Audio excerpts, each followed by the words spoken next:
Five, four, three, two, one. Well, how good were you?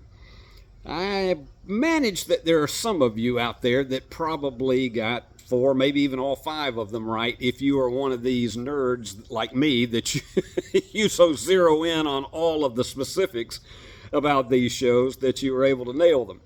But if you didn't, don't feel bad because you didn't lose anything. You won't get any lovely parting gifts, but you won't have anything taken away from you tonight. You'll be fine.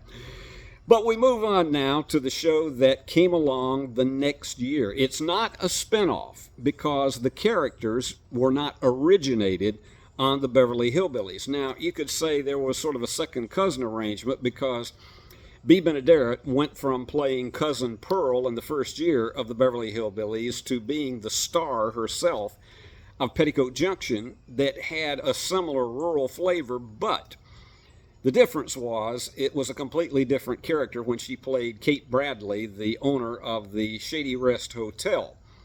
We didn't know what state that Hooterville was in, but because they didn't speak, with the exception of perhaps Pat Buttram as Mr. Haney, because of that, it really was not, you didn't hear Southern accents on the characters. It probably was more rural Midwest.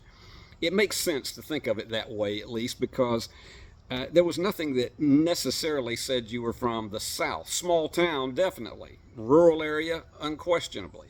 But probably not from the South. This is probably somewhere that you could say Indiana, Iowa, somewhere in those neighborhoods. So tonight, we're going to go for an episode from the third season of a show that didn't quite measure up in the ratings to the Beverly Hillbillies, although it was number 6 in the first year it was on the air.